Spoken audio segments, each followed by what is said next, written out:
Alrighty, fellas, it is time for the infamous Togekiss raid. Apparently, it's been nerfed, so I'm honestly at the point where, like, there's so much to do in this event. I'm kind of waiting until certain raids get nerfed before I do them. I did do Tangrowth pre-nerf, so that was a little funny, but it was fine.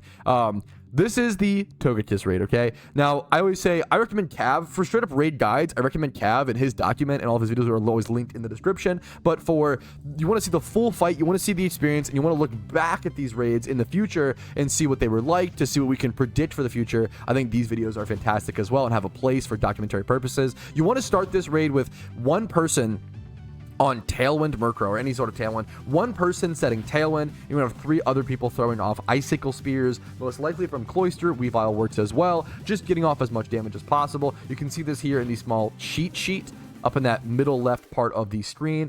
Turn 2, you need someone to set Politoed Drizzle and use Captivate, which is very, very, very interesting. You just spam Thunder ×3. So I also have a backup Murkrow to set Refresh Tailwind later on in the fight. I was originally the heal blocker, but we ended up trading it out for more DPS. You only need 1 heal blocker, so something I've noticed honestly a lot of PokeMMO players do, and it's like a good and bad, right? Like, we're almost too utility based, we're almost too supportive, where if everybody brings a Tailwind Murkrow, if everybody brings a heal block Gothitelle or whatever, it actually hurts your ability to beat the raid. You need damage, you have to bring enough damage. So here, with access to Tailwind, I am going to go ahead and bring in some of my slower threats. Now, we're going to refresh Tailwind later in the fight, but I'd rather bring in slower threats for me. So I'm going to bring in my Magnezone and an Ampharos. But you're mostly spamming Thunder here. Like, you're mostly just spamming Thunder under Raid, or under Rain. Here's the Politoed setting that said Rain.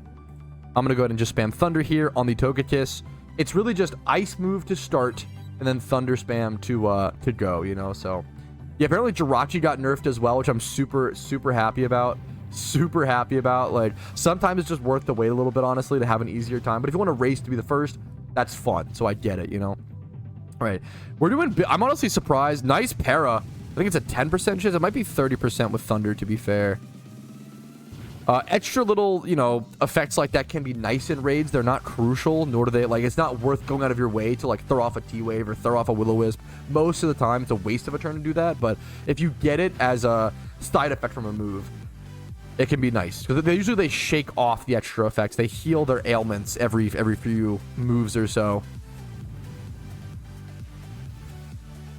Bro, Dunsparce throwing the Thunder is crazy, but I think we're doing pretty good so far. I feel like things look pretty solid. Things are looking pretty clean. Yeah, Jirachi was fun, but also a nightmare. That's what I've been hearing. That's what nature is my Cloyster? Good question. It is lonely. This is a good example of also showing you don't need perfect Pokemon to do raids. This is a 2x31. 2x31 attack nature Cloyster. That's it. It's a PVM Cloyster, right? Let's get our... And did I do max damage with? Let me scroll back. It seems like I did. 6% seems to be the damage cap. I was able to still do max damage with it. My Magnezone didn't die, so I can just sit here and click Thunder again. Really, really easy. Yeah, so just keep in mind, you don't need perfect Pokemon to do raids. You want good enough Pokemon, and that helps tremendously, but you don't need perfect mons. You don't need perfect, you know. Don't shoot for perfection in PokeMMO. Just shoot for good nature, 20 to 25 plus usually in IVs, and strategy. Strategy trumps raw stats all day in PokeMMO and all these PVM activities from what we've seen. Here comes the Togekiss Tri-Attack. I was about to say, it looked like that Zapdos got frozen, which is insane. That is kind of rough. Oh my god, this poor Zapdos. This Zapdos just tanked the entire moon for our team. The freeze into the Thunder into the Water Pulse. Wait, somebody's flexing? I didn't even notice. Bro, whoever's flexing your shiny Magnezone, dude, Giga Chad. Nice pick. Absolutely based. That's something that's going to be, like, it's also, once again, I love glazing how much raids add to the game, because raids add new PvP metagames and new PvP Pokemon, right? With the hidden ability access. They change up the market and allow certain Pokemon like Alpha Jinx, certain Mons like Entei, stuff like that, right? It makes those... How am I not... We're just cooking this Togekiss raid. This is actually easy. What? How is Magnezone so insane for this? Anyways, yeah, my point being, there's like so many... It adds so much demand, so much desire. And then on top of everything, it also It also adds demand for shiny hunters because now you are more encouraged. You add new shiny hunts to your list of things to shiny hunt. Now you can shiny hunt for PVM Pokemon. You can now shiny hunt for Magnezone. You can now shiny hunt for Gothitelle. It's much more encouraged. Shiny hunt for Murkrow is like a super good shiny to have, right? Like the ability to, you would get the ability to flex on others. It's really, really interesting. I think it's very, very under talked about. Raids add so much to PokeMMO. They help the market, they help PvP players, they help shiny hunters, they obviously help PVM players. Like, raids are the perfect catch-all. It's actually crazy. Yeah, I'm shutting Murkrow right now. Yes, I think it's so cool. I think it's so amazingly cool. Yeah, heal block is going to be awkward here. Did y'all heal block? We need to, but we're not really given an... It seems like our opportunity here is a little awkward. We need to, I believe, here. Tailwind petered out. Okay, let's talk for a sec. Should I refresh Tailwind here? Let's bring back up the, you want to take it slow.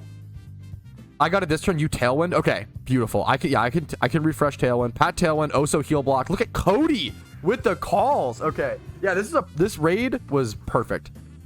Beautiful, beautiful, beautiful. So I reset Tailwind here. I love the no heals. Yeah, Gothitelle comes in to get the heal block off because it wished. So you do need to really importantly block that. Thunder. The damage has been crazy. I'm shocked at how easy this raid was. I'm sure it was a lot harder before. Also, I think we just got good rolls. Pat getting in on the raids after they're nerfed to heck. I think it's under talked about. It's worth to wait, man. It's worth to wait for a lot of these. Yep, you want the Murkrow to die. That's a good thing. A good thing. I'm pretty sure after this, we just spam Thunder. Yeah, we've refreshed Tailwind. Yeah. Also, I still have 3 Pokemon left. Like, this has been a cakewalk, honestly. Honestly, a cakewalk. I just bring my Zapdos here. Plus, the Gothitelle dies. Or maybe, let's see. Togekiss is paralyzed. We want the Goth to die. I think it might live. It shrugged off the Paralyze. That Paralyze lasts for a while. It did live. The Paralyze actually hurt us there, which is really funny. We're still totally fine, but that's actually insane. The fact that the Paralyze caused it to not attack the Gothitelle to make it live, actually kind of bad there, but that's, you want to feel coming for... It's not a big deal. We should be totally fine. My teammates did amazingly. I know Diggs really needed to... he said he was struggling with finding good teammates in randoms. Another Para. Wow. So hopefully, shout out to him. He did amazing. Like... Great team all around. Insta parrot again. That was wild.